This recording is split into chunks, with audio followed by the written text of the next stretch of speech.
আবারও হ্যান্ডশেক বিতর্ক।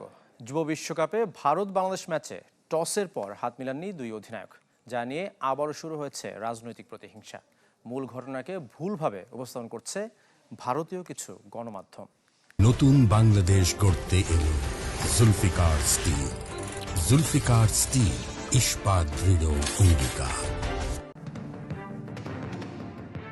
ক্রিকেটের ২২ গজে ভারত বাংলাদেশ বৈরিতা বেশ পুরনো। বয়সভিত্তিক পর্যায়ে সে উত্তাপ আরও বেশি।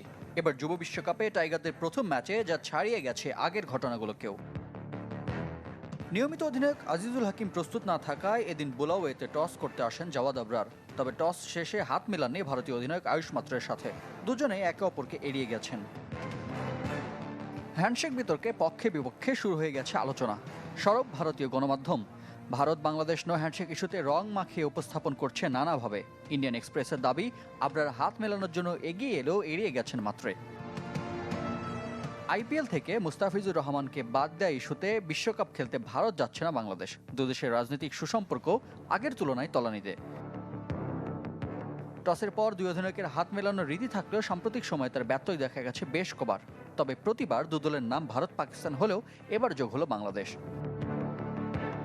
ভদ্রলোকের খেলা ক্রিকেটে নো হ্যান্ডশেক বিতর্কের জনক ভারত। গেল বছর এশিয়া কাপে পাকিস্তানের অধিনায়কের সাথে হাত না মিলিয়ে প্রথমবার আলোচনায় আসেন men in blue captain Suryakumar Yadav.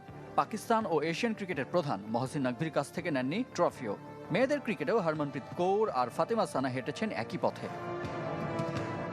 রাজনীতির দোহাই দিয়ে ক্রিকেট মাঠে এমন আচরণ, অথচ দুদেশের রাজনীতিবিদদের মধ্যে স্বাভাবিক সম্পর্ক দেখা গেছে কিছুদিন আগেও। ভারতীয় পররাষ্ট্রমন্ত্রী জয়শঙ্কর বাংলাদেশ সফরে এসে হাত মিলেছেন পাকিস্তানের স্পিকার আয়াজ সাদিকের সাথে। রিফাত হোসেন, চ্যানেল 24।